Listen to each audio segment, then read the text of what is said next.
You are now in tune to the Keys to the City podcast.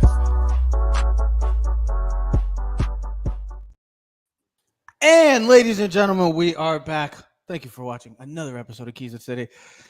Wow, it's been a while. It's actually, you know what I was thinking of, Ted? And you love that. You love the meme. You know the meme with what is it? The Hangover, and the boys are like, "We're back." It's like it's been so long. It's like, yeah, we're back. Everybody's back. The trio is back. I am Trevor Keys, alongside the big brother Ted Keys and the Joseph Aguirre, here to talk. Once again, guys, I'd be a millionaire for the amount of times that we have discussed this, or I've even brought up the mention of the New York Yankees, but for the negative reasons. You can check out Keys to the City on all social media platforms as well. And you can check out the latest episode or articles at Clovercrest Media that I just posted about the New York Yankees, asking if they become a shell of themselves. If you want to see it, you can check it out at clovercrestmedia.com, as well as the Facebook Keys to the City on other social media platforms. But like I was saying, it's so funny because when I think about this team, the only team I can only really think about and resemble this to is like the Boston Celtics of the NBA, because both teams in 2017 had young cores, but two teams that many believed were in rebuild modes and overachieved, I would say. Came in one game away. Both, think about it, both franchises, two of the greatest franchises in all of sports, both came in one game from going to the NBA Finals and the World Series. The Yankees losing in Game 7 to the Astros, and then the Celtics with Jason Tatum and Jaylen Brown losing to LeBron James at home in Game 7. You think about that time and we're like, oh my God, these two teams, looks like greatness is coming back to these two franchises. They're going to dominate the leagues. But now we're sitting here on June 20th, and both franchises kind of reached their peak. If you really think about it, it's frustrating. I think the past week, if you really look at it, the past week, losing to two of your arch rivals. I know that the New York Mets are not in the AL, but they're the New York Mets. Sorry, Met fans, but they're the little brother to the New York Yankees, and the Mets beat them, or the Mets beat them, or we got beat by the Mets, and then we got embarrassed. We got completely embarrassed on live TV to the Boston Red Sox, getting outscored 25-8 and being swept on top of it. Ted, when we think of this situation, we think of this team. I know I put the article as has the Yankees become a shell of themselves. I got a new name for you. You know how we like to call them the Bronx Bombers? Well, they're anything but the Bronx Bombers. They're called, to me, the Bronx Yawners, because all they're doing is just falling asleep at the plate, in the field, and don't even get me started on Mr. Good Old Aaron Boone.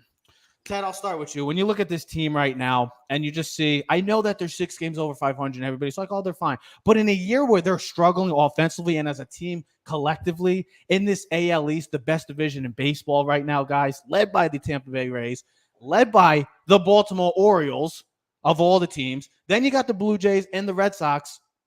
This is not the year, and especially a year that is desperation mode for a team that's desperately looking for a title. It's not the year to be, well, underperforming, especially the big bats. So, Ted, when you see this, you've been watching a lot of Michael Kay. We've been looking at it. I wrote my article. The stats speak for itself. Aaron Judge is out. They have to find somebody, anybody to step up. But who is it? Is it going to be you, Ted? Is it going to be Joe Aguirre with his legendary wiffle ball stats and the way he's dominating his wiffle ball league? I mean, who is it, Ted? Who is it going to be? Really? Because I really can't. I don't think any of us have a true explanation to who it's going to be to step up to the plate, literally and figuratively. There's really no easy answers for this, bro. There's really no easy, like, you want to speak positive about this, right? Like, we went through this funk where me and Joe were like, this team's not making the playoffs. They'd be lucky if they win 90 wins. I'm still standing by it. And then they had the best record in May. And then literally, since Judge's injury, the last 12 games, they're 4-8. Like, they are, and unlike any other sport, bro, I'm sorry, but this is baseball. One guy does not have that much of a dramatic impact. He's a really good player, but this is not LeBron James on a basketball court where he's out and you're like, damn, how do we make up for his playmaking? This is not Patrick Mahomes being out. We're a football player, and I know, like, football's a team game, but like we know what We know the difference of having a star quarterback or a starting superstar. quarterback in the league and not having a backup. It's failure. There's no success. This is baseball. Like there's 9 guys at a bat, there's pitchers, there's relievers, there's so much more components that go on with baseball. One guy doesn't. Listen, we know he's good. This now, if anything of the arguments that we've had the last 2 or 3 years, if his argument of Judge and his MVP status doesn't mean more now, is showing what he does mean to this. Because now you think about, what if he did go to the Giants? What would this really? I mean, oh man, I mean it's a nightmare situation to think about. We have not talked about that, but like, and you know, like the argument, like listen, Ohtani's. I don't want to swear. He's great. He's effing great. He's great, bro. He's great. I don't know what he's better at right now because he's dominating as a hitter. He's doing really well. Maybe there's WAR numbers and things. He doesn't do it with 2 strikes and whatever, but he's leading the AL in home runs, right? Mm-hmm. And he's one of the best pitchers in the AL too, right? His ERA is under 3. He's dominating. He's doing what he's supposed to do as an impactful player on both sides of the plate, right? And imagine if he could just focus on one. We're not going to go with that story. That's not the story. The point is about the Yankees, right? They're 4-8. They have not been good. Trevor, I wrote it down last night. Last 12 games. And that's really what we're talking about because they were playing really good baseball in May. They had the best record. But was it just because of it? I'll let listen. I think it's a lot of things, okay? And Joe and you and me are going to break it all down and go whatever. And listen, there's a lot of components, okay? Rodon not being there from the start of the season, he was supposed to be your number 2, bro. Like, other than Cole, there's the pitching staff. It's not been bad. It just has been inconsistent. Clark Schmidt has had a couple really good games in the bullpen or the team, hasn't given the run support. All right. Mm-hmm. So you can't blame the pitcher when he gives up less than 3 runs and you don't score. Because in the last 12 games, they ranked 30th of 30 teams in batting average at 195, 30th on base percentage at 255, and next to last, thank you, the Kansas City Royals, with slugging percentage at 344. Here's the thing, though. I thought about this yesterday when Michael Caine goes in. This is what the problem is. You can't blame the players. You can't blame Boone. You can't blame Cashman because it's a collective thing, right? Here's the thing. Cashman puts the players that he thinks are going to play well, right? And listen, they should. Rizzo should be playing better, bro. Do you think when we signed Stan 4 years ago when we were doing a show at CSB, they're like, oh my God, we're going to win multiple championships. We're going to have the like the Mighty Ducks. We're going to have the Bash Brothers. I remember how happy Joe was. Right? And then Rizzo, the team leader, a lefty, a really good first baseman, right? He brings some power. Donaldson, Gold Glove third baseman. He'll be DJ, batting crown, right? All the guys I just mentioned are playing like shit, right? So now, do you blame Aaron Boone? Like Aaron Boone's like, well, this is what I have. I can't make what I don't have. Like, and here's the thing: when he puts the guys out, what do you want to do? You want him to bench Stanton? You want him to bench Donaldson? They might get butthurt. Then what do you do? Who's coming up? What do you do? Volpe. We get it. He's from Jersey. He's the young kid. They don't want to send him down to AAA because they don't want to hurt his feelings. They don't want to break his whatever it is that his mold. I get it. But like he's awful right now. He looked overmatched this weekend, especially Sunday when he was over 7, over 8, 5 Ks.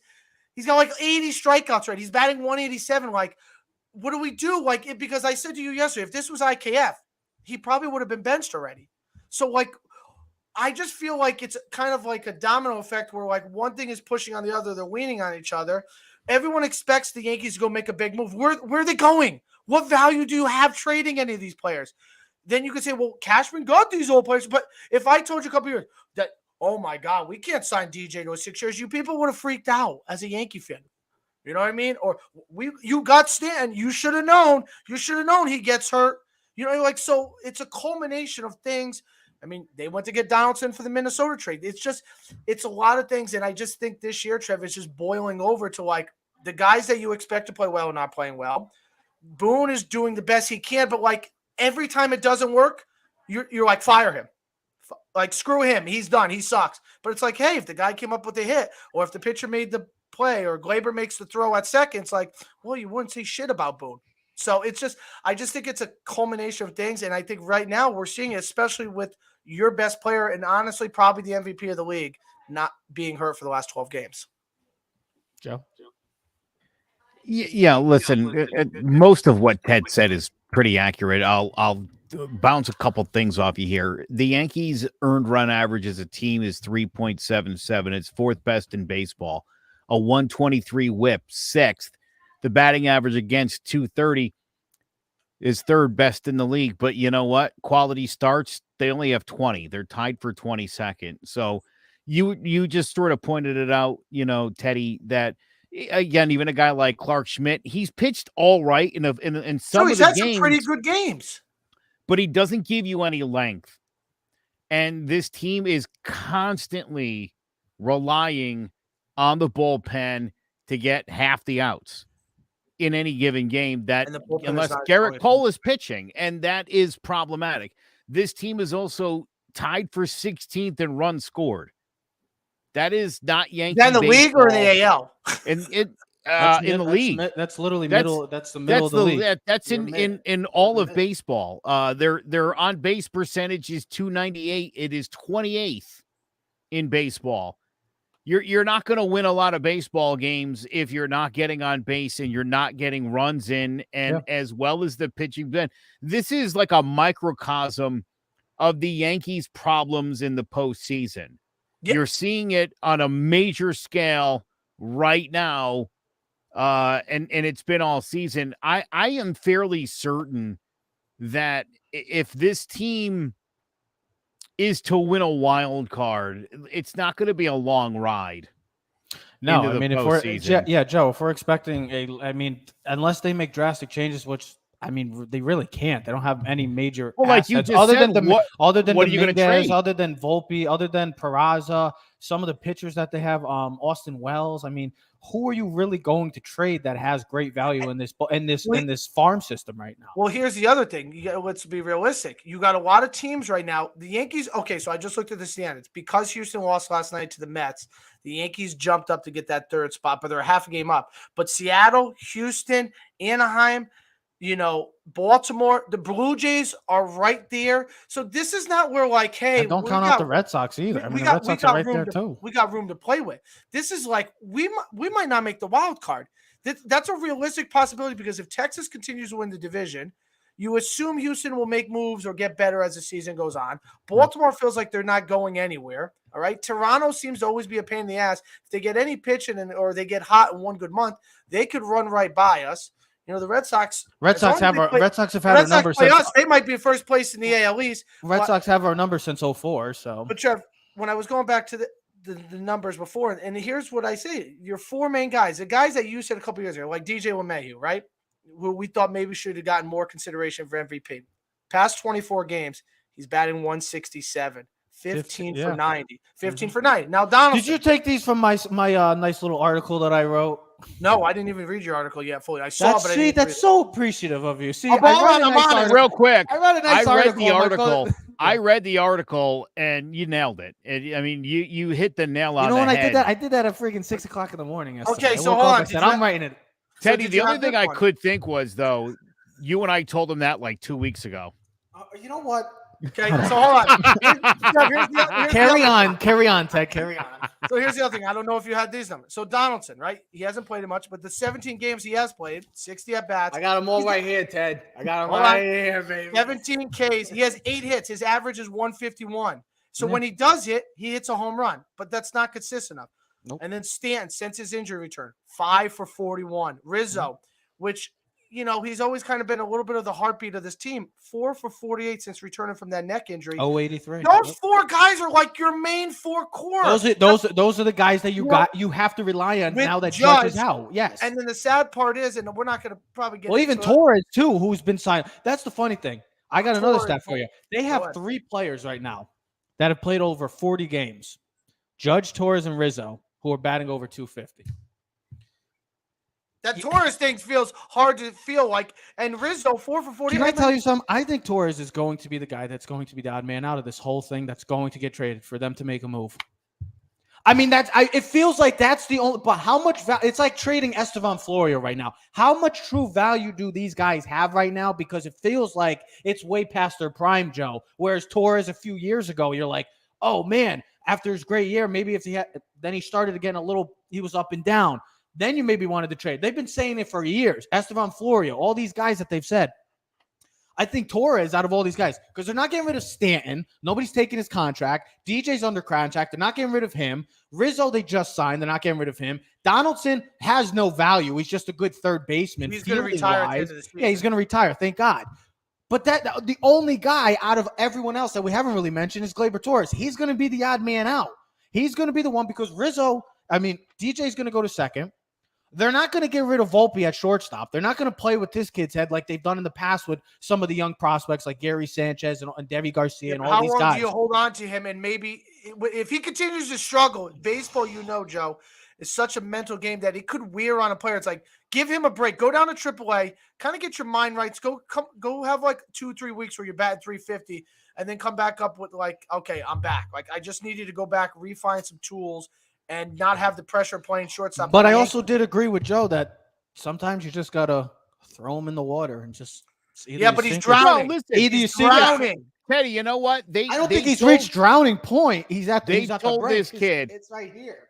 They told this kid it wasn't going to be a 3-week audition, right? And I think that was more than generous. It's a 3-month audition right now. But it's been a 3-month audition, and like Teddy said, I don't know if he's drowning, but he's struggling to keep his head above water. He's like right at cheek. It's literally right here. Yeah, I think curiously too, you've seen the defense has gotten been a little problematic for him recently. Yeah, because of the hitting. Because he's pressing so hard because he's not hitting. And who's the other one? Peraza is at AAA. He's raking it like 320, hitting dingers, and he's playing a great third base. And it's like, maybe you should have brought that one up. I mean, Dominguez is playing great. I mean, Dominguez is playing great too. I mean, all this young talent. Let me tell you something else. Look, the problem is Trevino's awful. He's been awful this year. That was a guy they were relying on. Yeah. You mentioned Rodon hasn't pitched. Frankie Montes has been out all year and was terrible when he did pitch. But those were guys that they thought they were going to rely on. You make the same argument about Rizzo and Donaldson. The Yankees' corners are so bad. It's not even funny. You know, when Bader plays, when Judge plays, they're those two guys are aces. But the rest of this team, as you said, Trev, there's no value. I mean, other than moving Dominguez, and at that point, then you might as well bring Dominguez. I don't want them to. But then you might as well bring Dominguez up because your team's not good enough. Yeah. You might as well get this kid out there. I get Estevan Florial up here quick. And because, listen, if you're going to give Willie Calhoun and you're going to give Jake Bowers at-bats, and you got these guys down at AAA, you've never really given Estevan Florial a shot. You might as well run him out there. Give him a couple of months and see what you can do. You're doing it for Volpe. Why not do it for some of the other younger guys? Why not bring up Dominguez? Give him a month's worth of at-bats. If he's totally overmatched, you send him back. Big deal. You never know. Next thing Joe, you know, you re-energize the whole goddamn team. Joe, like you said about being 16th in, what was it, batting average, did you say? What was it for offense? Runs scored. Maybe we just have to be realistic with ourselves at this franchise right now. It's just mid. I mean, yeah, they'll win 90 games, and we just have to come. They're not on pace to win 90. I know. I don't even know what the pace is. I know Joe will be better with that. I don't know what the pace is for the New York Yankees right now. 88, 89 the right pace now. looks to be about 85, 86. It's not great. I think we have to come to the realization as Yankee fans that this might just be those type of years where it was in the 70s and 80s. And when I wrote the article, a few people commented like this could be just like the years of the 70s, 80s where they had that long drought. From 78 to 96, where they just didn't win anything. They were mid in the pack, and then they just needed to drastically make a huge overhaul, which is getting rid of Cashman. I know. They just signed him to an extension. Aaron Boone, hold on. Aaron Boone, I get it. They just re-signed him. I get it. But this franchise, kind of like what the Giants just had to do not too long ago, look in the mirror and just say, and maybe the Yankees should take a page out of the Giants and saying, we have to make drastic, desperate changes that may be uncomfortable to make. But if you get rid of Boone, what does that solve? Because I thought about this yesterday. We love to blame Boone. I'll give you the explanation. I'll give you the explanation why I say Boone. Hold on. One thing and then give me the explanation. This is just a hypothetical thing, right? I get it. We are in the world where the players screw up, we blame the coach, right? We always blame the coach. I'm blaming He's everyone. Hold on. He's always the easy guy to fire. You're not going to fire Donaldson. You're not going to, you know what I mean? We don't fire the players. We always go after the coach. So you fire Boone, right? Yankees are just shit in the bed. You fire him.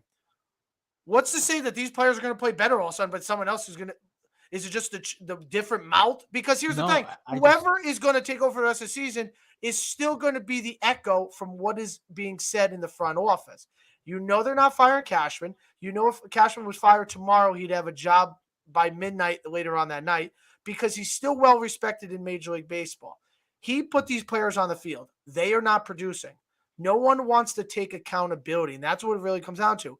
If you knew you could be late to work every day and you knew you were never going to lose your job or get in trouble, you just keep doing the same stupid thing. There's no accountability. Now, what I'm interested in is how Steinbrenner is supposed to be on the Michael K tomorrow at 4 o'clock. I'm very interested to see what he has to say about this franchise, how they question him, and what his responses are. Because you don't hear anything. Joe, you have said it even last year. You didn't hear Cashman like a postseason press conference like, hey, listen, we didn't do this. These are their changes, blah, blah, blah. We're going to go all in. You know, like you went to go get Rodon, the best pitcher on the market. He hasn't pitched. Severino's looked like shit the last couple of weeks. Got crushed. All right. The White Sox, one of the worst teams in the Central. Got lost 2 out of 3. Got swept by the Red Sox. Lost 5 out of 6 games. You split the games against the Mets, and the Mets just got their ass kicked against the Cardinals, who are the worst team in baseball this year. So where are we as a franchise? Realistically, I think we are in a tumultuous position because we're in winning mode every year, right? But we can't rebuild. We've talked about this countless times on the show. How can you give young guys a chance when they're going to be like, you know what? This is the same team that went into the season and did not have a starting left fielder.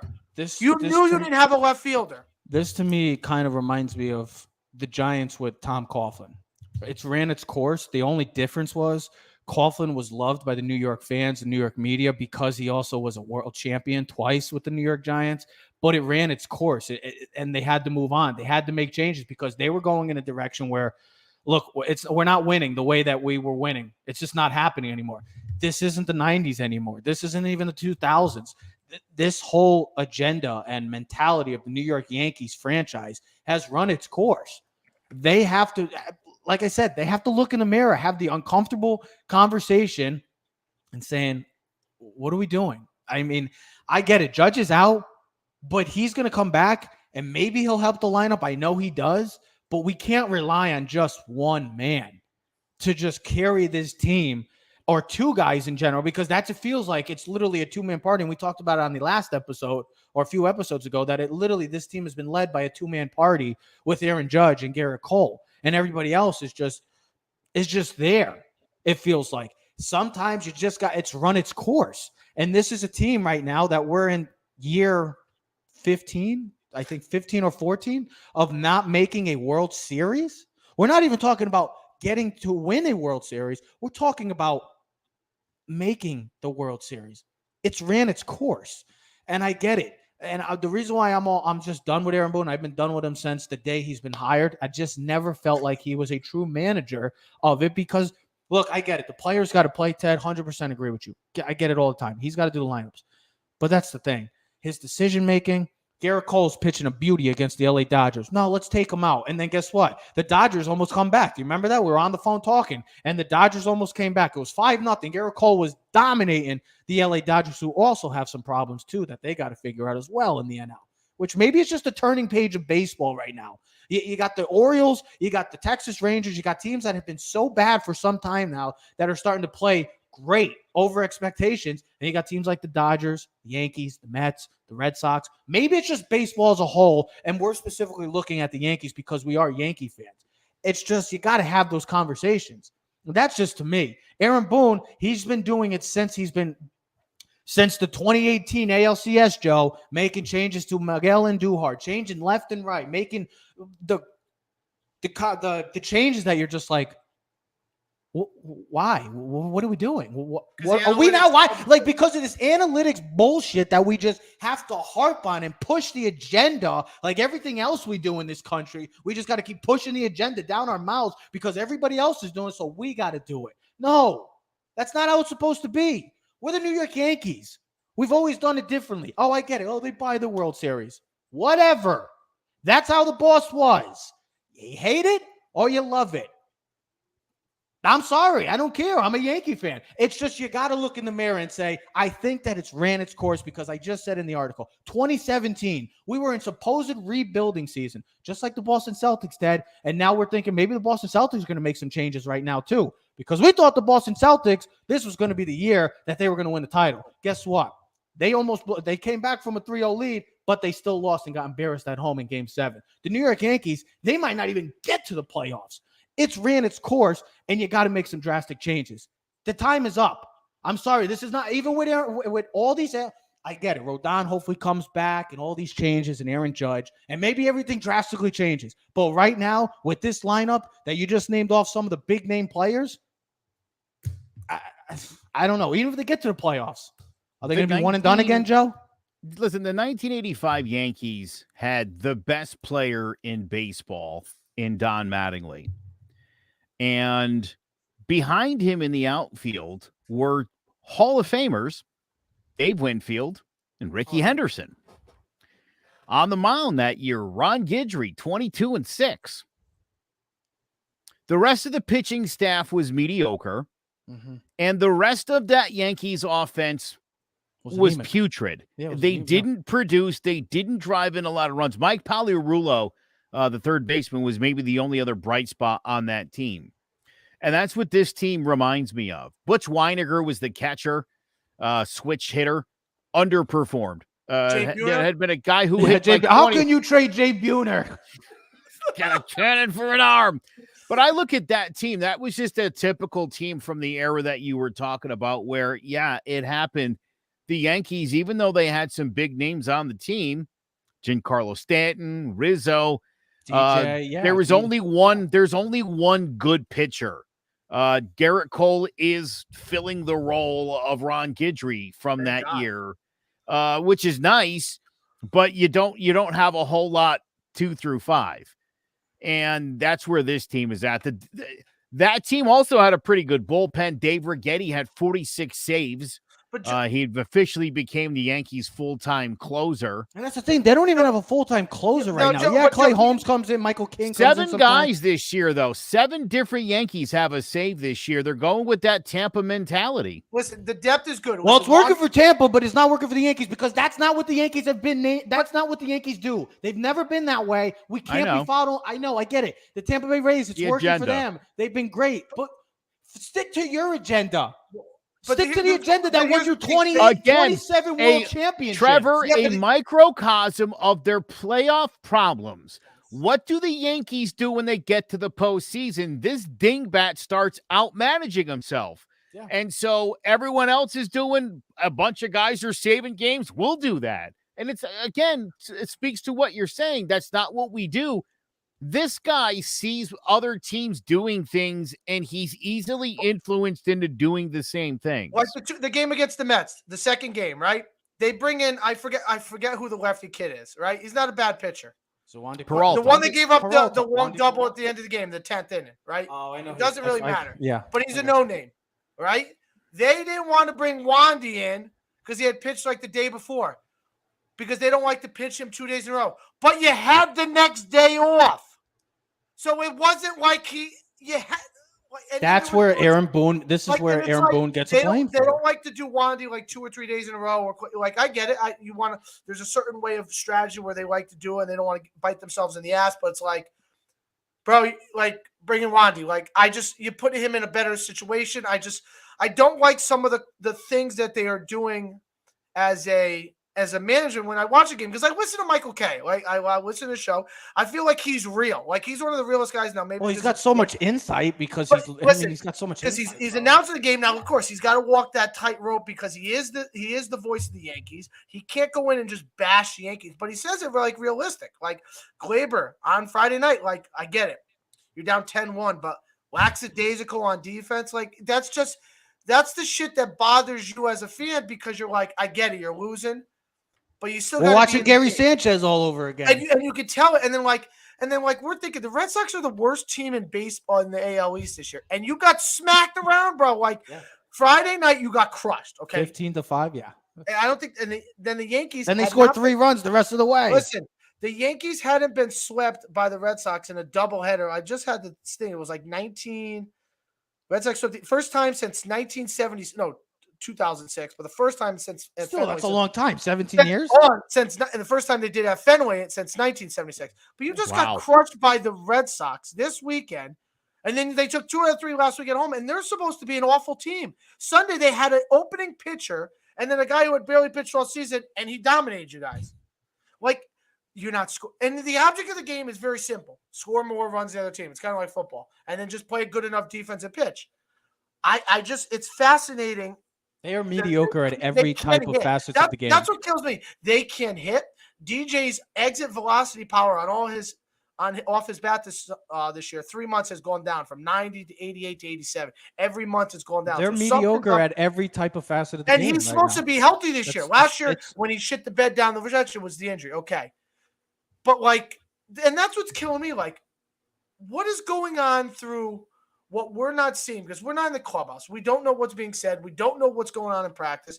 Coaching, man, Aaron Boone's playing patty cake with all his players. He's trying to you said something. Joe, you said something I remember on the show. We haven't done the show in a while, but it was like 2 weeks ago. Remember? You said something about Volpe, about something with his stance where he now he's more pinned in. Remember, I think his front foot. Yeah, they've been talking about it. And trying to change because now he's getting beat on the high brought it up. If Rizzo's 4 for 48, something has to be mechanically wrong, right?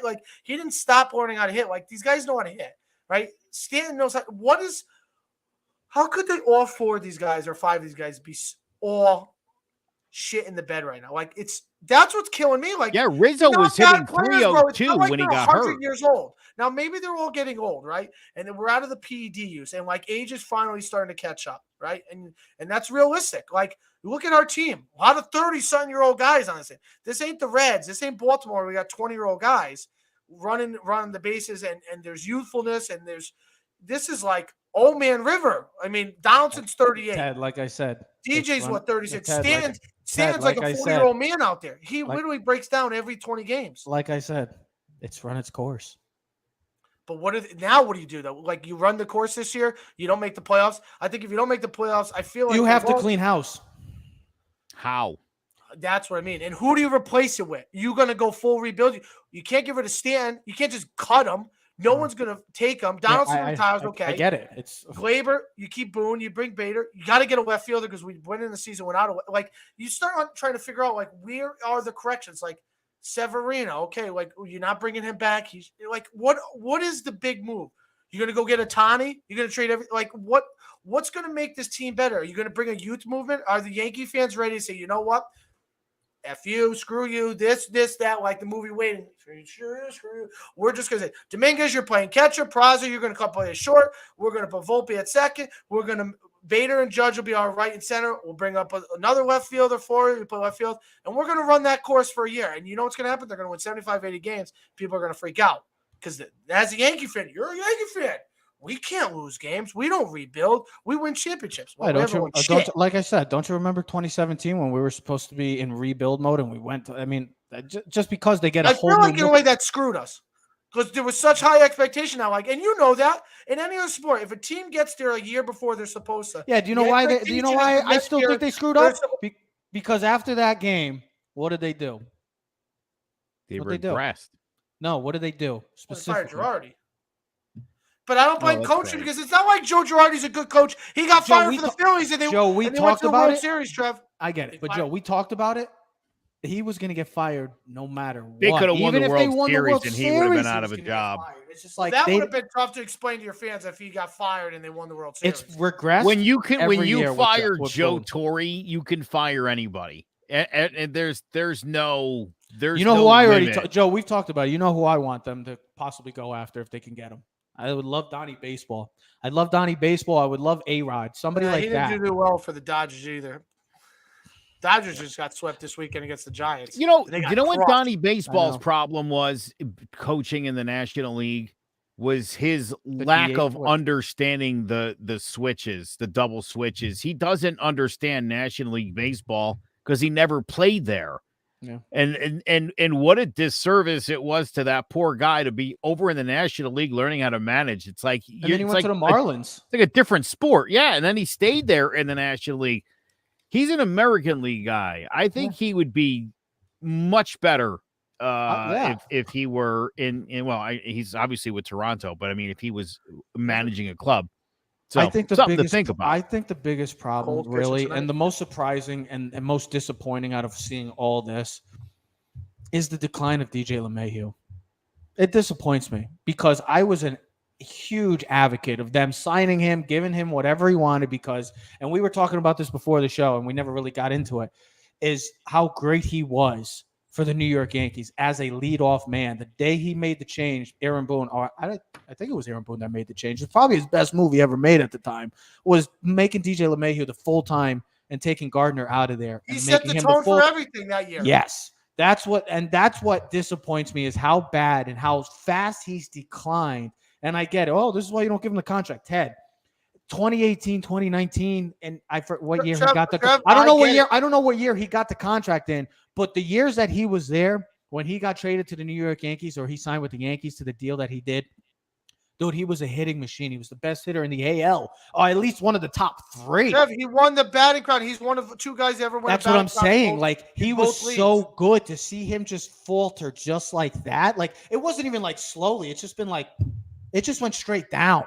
Like, it's fascinating because I was a huge fan of him, and to see him play like this. The deal. We would have killed Cashman. They had to give him the contract. 2 years of like batting like 350. He was an MVP in the top 4 candidates the previous 2 years. And like Joe said, utility player, Gold Glove, second baseman. Like, he was everything for the Yankees. Anytime the Yankees needed someone at first, third, short, second, he did it all. He was leading off. He set the tone for the team that year, especially the 2 years. Listen, and we always say as Yankee fans, we forget about this. Give him whatever he wants. Cole wants 12 years, give him 12 years. Judge wants 10 years. We got to get him. We can't lose a guy because we're afraid to lose that guy, and then that guy goes somewhere else, and then he does well. That's the thing. We're afraid to lose the guy, and then he goes somewhere else, and then he does really well, and then you're like, see, we should have kept him. I think you both can agree to this. I think another big problem of this is this whole elephant in the room of Gleyber Torres I get that. That's a huge deal, yes. But the ongoing of, are we going to trade him? Are we moving on? We're going to keep him. We're going to sign him. We're going to put him in second. We're going to put him at short. It's just like, because DJ's always been all over the place, like you just said. First, second, third, short. Like, we never have had a sustained shortstop or a second baseman because Gleyber Torres is just not a good fielder. And we've been going on with this for years that, are we going to trade Gleyber? Like, this might be the year that Gleyber Torres finally does become available on the trade market, and he goes on to a new team. I mean, those are just little parts, pieces that have built to the ultimate, like, I don't want to say downfall. I don't want to say downfall because there's still 6 games over 500. But as Yankee fans, 6 games over 500 feels like we're 6 games under 500. They need to trade him to the National League too, by the way. That's where I think he'll find his greatest Go get value. our guy Luis Araz from the Miami Marlins, baby. Sure. Dude, we need a guy to get on base. Listen, he's batting Gleyber, you know right what now. the problem is? Gleyber hits just enough.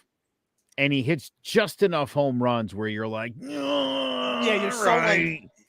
And it's why so many people, as they lay out the Yankees lineup, they're like, Gleyber at second. It's like, no, God, no, stop that. Why would you take the third best second baseman and make him the starting second baseman? That doesn't make any sense. It's like the Astros moving, Astros moving Altuve to making moves. Look at the Padres and look at some of the problems that they've had this year. And again, you've got like 6 guys playing out of their natural positions. And I know the thought is, these guys they can't. Some guys just can't do it. This is the job that you've been training your whole life to be standing, 60 feet from second base. And then we're going to move you 30 feet over. It just doesn't work. Well, did you see the question the other day there? Is Fernando Tatis the best right fielder in baseball right now? Hilarious. Because he threw a cannon from right field. That's hilarious. Really good. Right. Aaron Judge. Joe, what they're talking about is, if you go back to baseball, right, in backyard baseball, who's always the best player on the baseball field? What position Shortstop. does he play? Shortstop. He was always the best player. Usually he can pitch, he can hit, he can play anywhere in the field. Usually the best athlete in the city. Yeah. It doesn't matter. You can have 5 shortstops. You can find a place to put him because usually he's the best athlete. I mean, I haven't seen Tatis. I don't know what his numbers are. I know he's been hitting. He's been playing well, but Aaron Judge and Mookie Betts are better than him.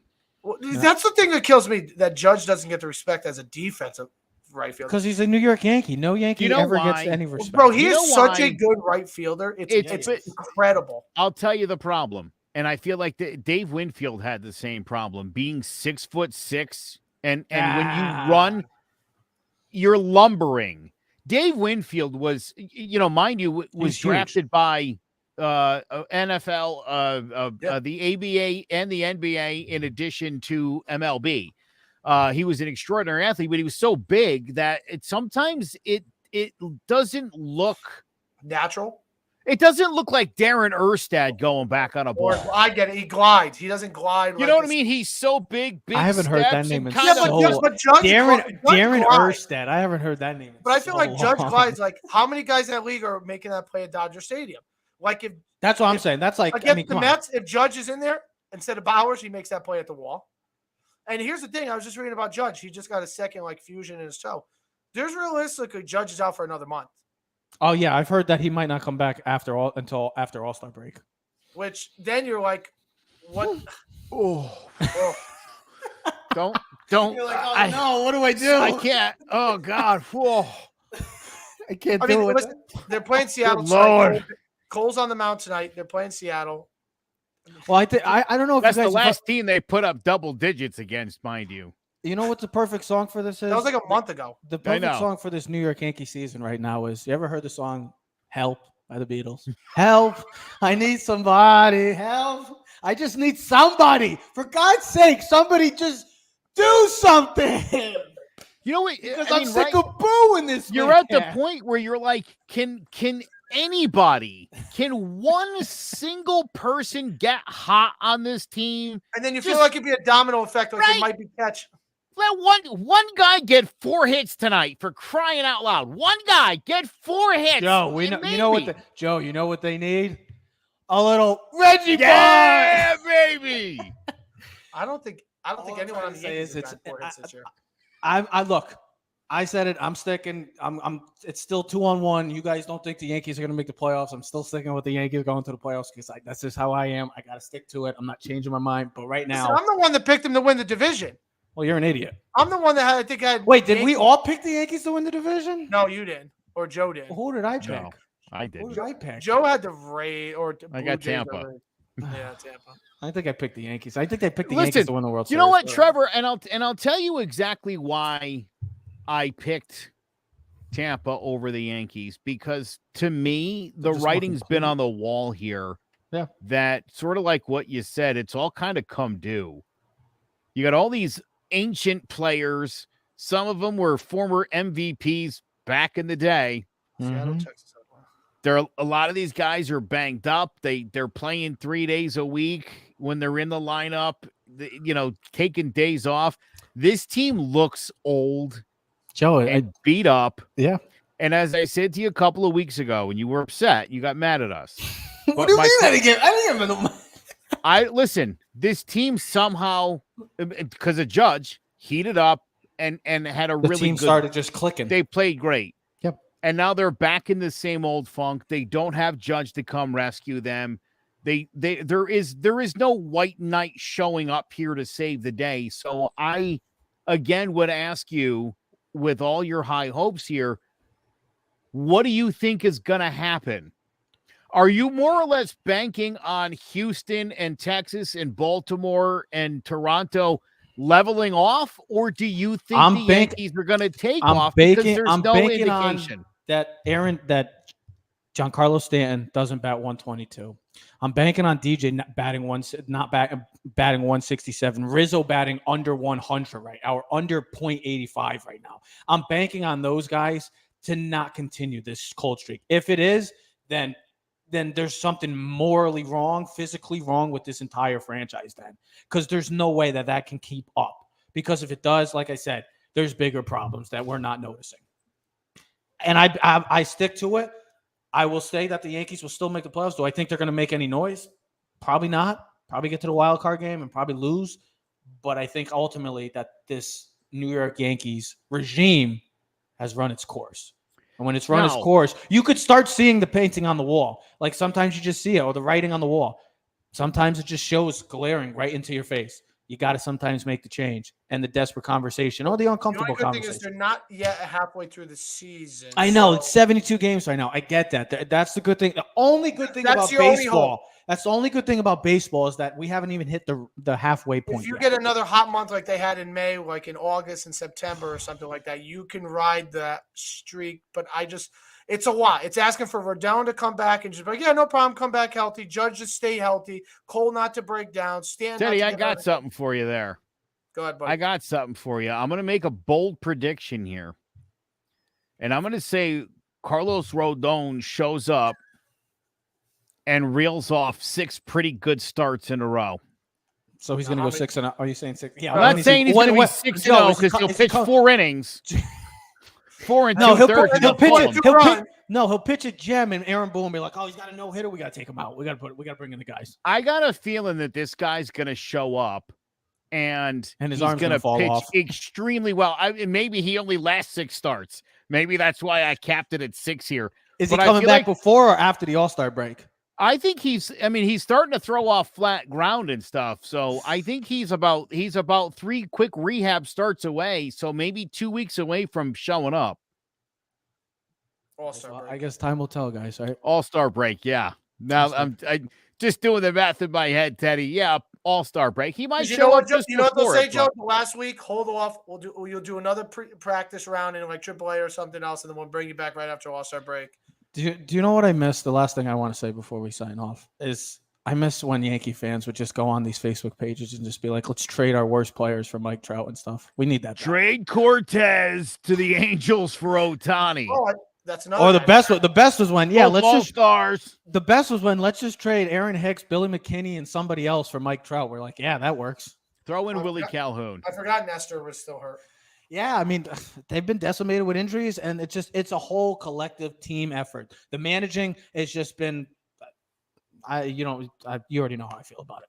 The offense has been awful, anemic. The fielding has looked like the Bad News Bears, and the pitching, thank God for Garrett Cole.